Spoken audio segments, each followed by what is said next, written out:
Yo, what's up, everybody? Good morning. I got a bunch of breaking news this morning. Things are just moving quickly on two stories. One in particular is the Ain't No Sunshine, so I'll update everybody on that. You can go through the X account over the last couple of days. You can see a couple of videos I've done. One of them was just a public address to Chris Mays. Watch that. It's just to distill this whole situation down because there's a lot to it, but it's really quite simple. Simon Couture, who's the owner and founder of Sunshine Residential Homes, has been committing calculated procurement fraud, like the type, like the on the spectrum. Look at cases and just like what he did and whatever. Like it's the case, right? So that's the first thing. Let's pin that. The procurement fraud case at clipartistfilms.com. Go to Ain't No Sunshine. Again, I've only put up two batches. Batches 1 and 2 is the first batch posting. Batches 3 and 4, second batch, right? That's just on Indeed. The reason I started with Indeed, because that was the easiest, lowest hanging piece of fruit. It's 1 out of 3 reviews are fraud, and the timeline's just boom. It's perfect. It shows we'll make the case. If you bring in all the supporting social media, right? Remember, Indeed's just employees whistleblowing that they shut up to get state money, to create a false public image, to commit fraudulent schemes and procurement fraud. The Google, Glassdoor, Yelp, some other ones show the children getting shut up after whistleblowing their own experience of abuse, neglect, so on and so forth. Okay, so there's that piece. It's a journalism news story. I've called the Attorney General's office looking for comment on this news story. I've done a bunch of posts on X. That's one thing. She's violating SCOTUS right now on that. She knows she is. She's brazenly doing it. She has no choice but to violate the SCOTUS ruling. So she's breaking federal law. But that's like a long ball court case kind of situation.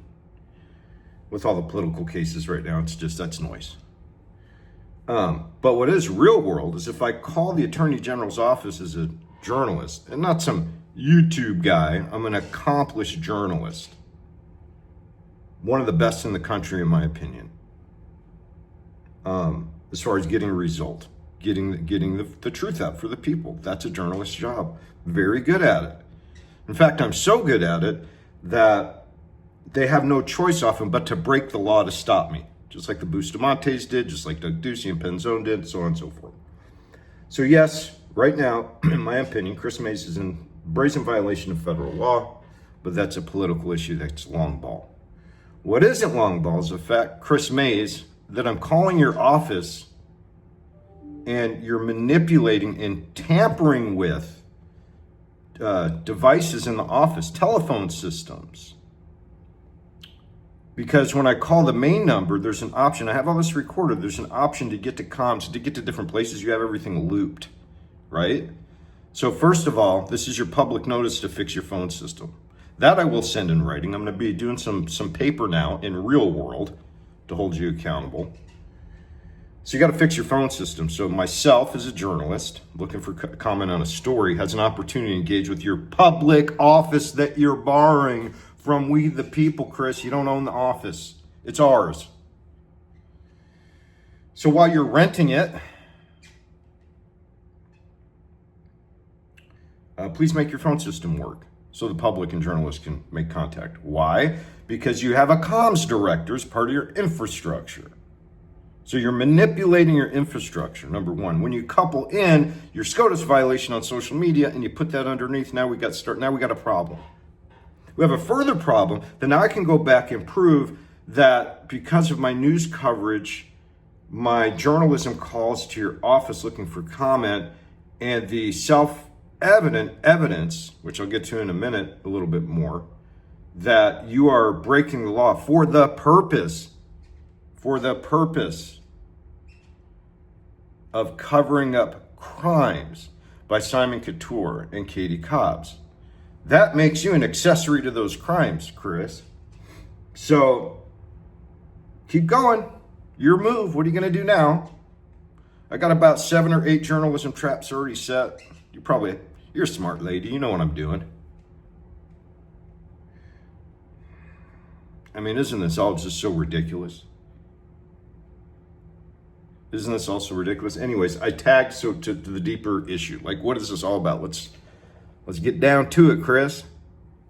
Simon Couture and Katie Hobbs go way back in a personal professional relationship. That whole family, her, that whole foster care elitist scene. It's papered for years. Lots of things to it. I'll cover that more later. I don't have time on this video. The procurement fraud scheme started in 2012 and prior, but definitive, pinned, already out in the public ether, already on the site, 2012. The purpose of that was to fool the public by committing procurement fraud fraudulent schemes. Now, there's two purposes to it. One is Simon wanted to, of course, be a pig and enrich himself by letting children die, get neglected and abused, him getting more houses and money as a person, he saw that as a higher priority, right? The accumulation of that fraudulently earned money was then transferred to the Democrat Party in Arizona, to his buddy, his longtime friend and professional associate, Katie Hobbs. There's politicians that get involved. It becomes apparent through a news story, through an MSM outlet, that these were indeed looking like they were bribes. Attorney General Mays opened up an investigation. Rachel Mitchell opened up an investigation. They played a little dance publicly like they were fighting, I believe, behind closed doors. That was a controlled opposition performance. I think, Rachel Mitchell, you're very suspect in your activity as a politician and public servant. I'll get to that later. No time. So, Chris, we can chase all this back to these political moves, these now new criminal acts,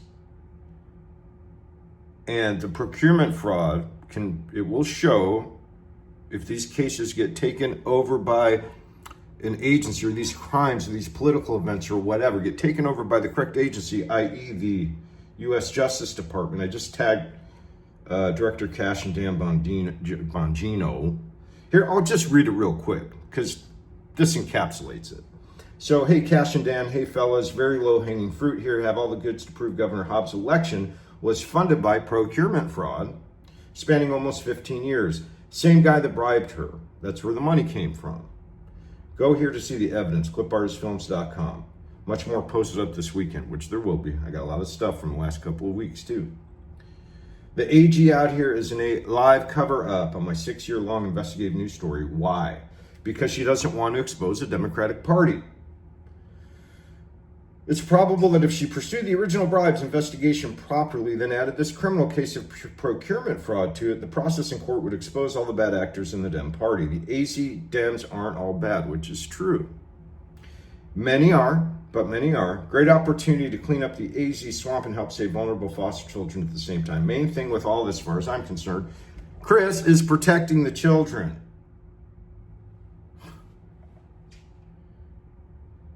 It's just shameful. It's inhumane. It's evil. What you're doing.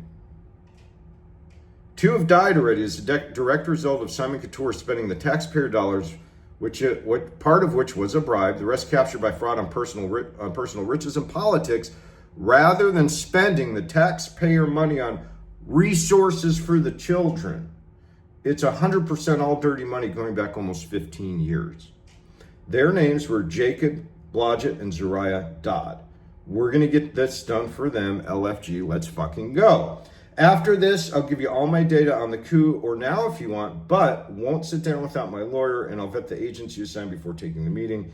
He and I are both well-versed in engaging with you guys. So there you have it. Need I say more? Chris, I'll be coming down to your office before the weekend in my official capacity as a journalist, professionally and peacefully looking for comment in person because I can't get through in any other manner. Thank you and have a nice day.